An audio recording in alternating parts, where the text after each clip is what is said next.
Pressure, precision. In this world, a fraction of a second can change everything. Hey everyone, welcome back to Movies on the Brain. I'm Jason, and today I'm stepping onto the track for F1 the Movie, directed by Joseph Kosinski, with a cast led by Brad Pitt, Damson Idris, Kerry Condon, Tobias Menzies, and Javier Bardem. This film throws us into the adrenaline-fueled world of Formula One, where every lap is a fight, every decision is critical, and the margin for error is razor thin.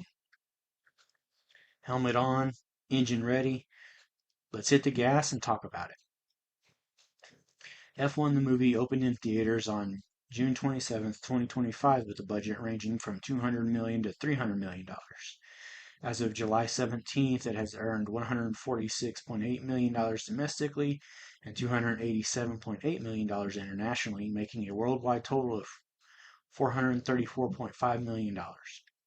Its opening weekend saw it earn $57 million, finishing number one in the box office ahead of the likes of 28 Years Later, Megan 2.0, Elio, and 2025's How to Train Your Dragon, numbers 5 through 2 respectively, with Megan 2.0 also opening the same weekend.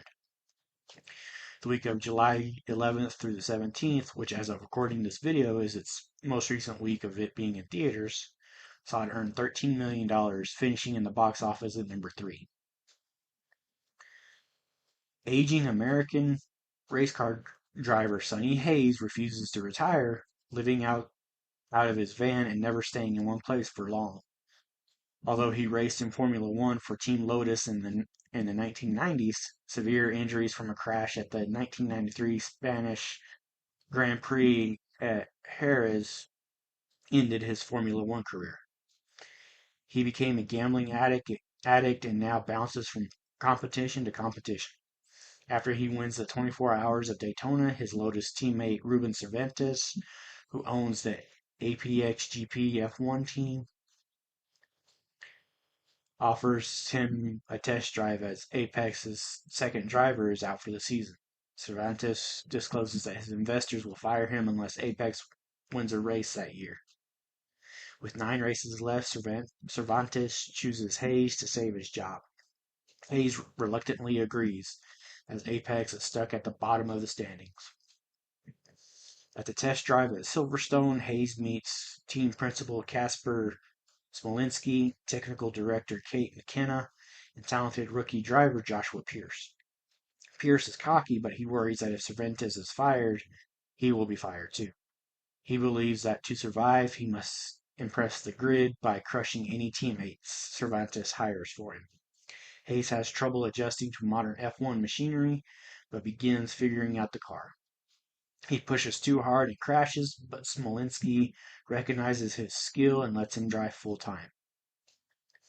Hayes' first race goes badly, as slow pit stops drop the Apex team to last place after a promising start. Hayes ignores a team order to let Pierce by, and the teammates crash into each other. Hayes mends his relationship with Pierce by gaming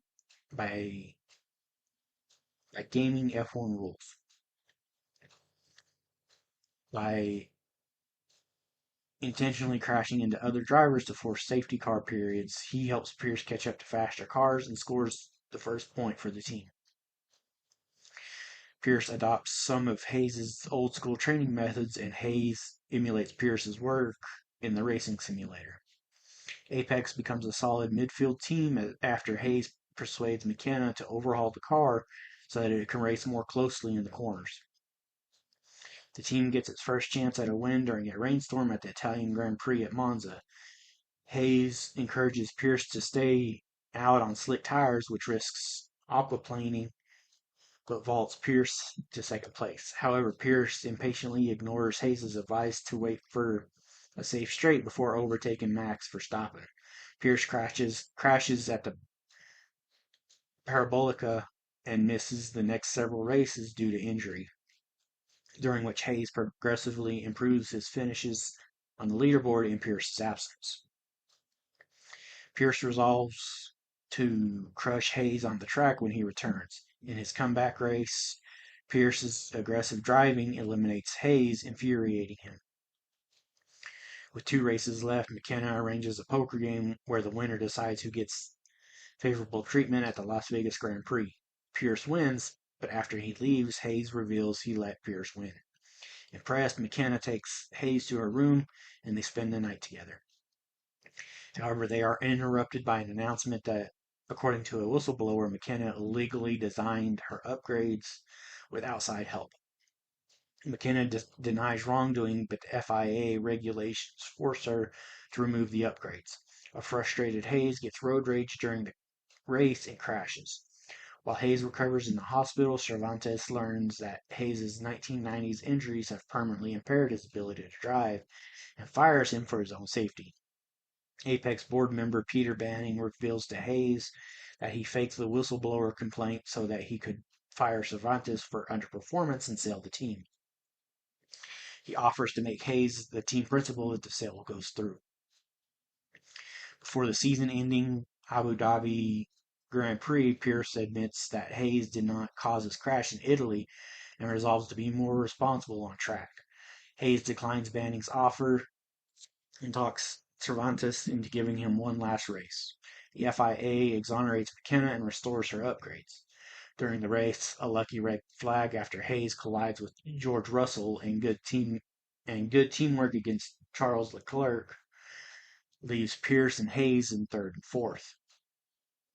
Hayes sacrifices his chance at a win by forcing race leader Lewis Hamilton to block him instead of Pierce. However, Hamilton and Pierce crash, giving Hayes the win and saving Cervantes' job and the Apex team. Following the race, Hayes and McKenna begin a relationship. Total Wolff offers Pierce a seat, but Pierce declines, stating that he is happy where he is. Hayes retires from Formula One, but stays in the racing world, competing in the Baja 1000. Now let's look at the cast and some of their other roles they've had. Brad Pitt as Sonny Hayes. Other roles for Brad Pitt include Tyler Durden in Fight Club, Don War Daddy Collier in Fury, and Metro Man in Megamind. Damson Idris as Joshua Pierce. Other roles for Damson Idris include Franklin Saint in the TV show Snowfall, Lieutenant Michael Foreman in Megan Levy, and Jordan Knight in Astral. Carrie Condon as Kate McKenna. Other roles for Carrie Condon include Victoria in Unleashed, Friday in Captain America Civil War, and Eve Waller in Night Swim. Javier Bardem as Ruben Cervantes. Other roles for Javier Bardem include Hector P. Valenti in Lyle Crocodile, Silva in Skyfall, and Anton Chigurh in No Country for Old Men. Tobias Menzies as Peter Banning. Other roles for Tobias Menzies include Edwin Stanton in the TV miniseries Manhunt, Villiers in Casino Royale, and Will Fletcher in Forget Me Not. Kim Bodnia as Casper Smolinski. Other roles for Kim Bodnia include Vesemir in the TV show The Witcher, Frank in Pusher, and Johnny in Truth About Men. Sarah Niles as Bernadette Pierce. Other roles for Sarah Niles include Mary Togar in The Toxic Avenger, Melissa in the TV show Catastrophe, and Judith in This Is Christmas. Will Merrick as Hugh Nickleby. Other roles for Will Merrick include Nikki in the TV show Dead Pixels, Jay in About Time, and Alo in the TV show Skins. Joseph Balderrama as Rico Fazio. Other roles for Joseph Balderrama include Cody in the It Takes Two video game, Craig Silver in The Substance, and Carlos in Uncharted. Abdul Salas as Dodge Dowda. Other roles for Abdul Salas include Chigaru and Mufasa the Lion King, Eugene Skinner in Flyboys, and Tony in Love Actually. Callie Cook as Jody. Other roles for Callie Cook include Natalie Markham in the TV show Informer, Eileen in the TV show Britannia, and Stephanie Jackson in the TV show Piglets. Samson Kayo as Cash. Other roles for Samson Kayo include Baby Bear in Puss in Boots The Last Wish, Boss Fury in the TV show Youngers, and Joseph in Boxing Days. Shea Wiggum as Chip Hart. Other roles for Shea Wiggum include Briggs in the Mission Impossible franchise, Stasiak in the Fast and Furious franchise, and Drake London in Lords of Dogtown. Luciana Bachetta as Luca Cortez. Luciana Bachetta is best known as being a stuntman and stunt driver, with some of his credits being for The Union, Mission Impossible Rogue Nation, and Transformers The Last Night. You know, yeah, this movie is a little long, but it's absolutely fantastic. I love how they did uh, Sonny's nightmare sequence, making it look like a videotape. I thought it was absolutely genius and unique in its own way. And, as someone who knows nothing about Formula One, I was on the edge of my seat the entire time. I thought Brad Pitt and Damson Idris were absolutely phenomenal in their roles. The redemption arcs for both Sonny and Joshua were both well written, well performed, and beautifully shot. Joseph Kosinski knocked it out of the park with how he directed it, I thought. The driving scenes were fantastic. Love the use of the shaky camera throughout. Hans Zimmer, obviously, he crushes it with the score, as he always does. I thought the entire cast was great, and I love the chemistry between Brad Pitt and Damson Idris, Javier Bardem and Brad Pitt, and Kerry Condon and Brad Pitt. They were all great on screen together. I was literally holding my breath during the entire final race because of how tense it was. I watched it in D box, which was where the seats move, and I feel like that was the right choice because it was fantastic. Right before the final race started, I was starting to feel that 2.5 hour runtime, but other than that, I felt like it flew by pretty quickly.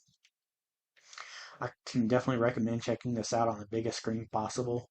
The cinematography is gorgeous, and the locations they shot at, providing all the races were actually shot on location, which from things I've read, or they were perfect. I particularly loved the flyover during the Abu Dhabi race. It was visually gorgeous to look at. But I do have one complaint about it, and that's the shoehorned in romance. To me, it just didn't fit. Now let's look at some of the fun facts and trivia I found.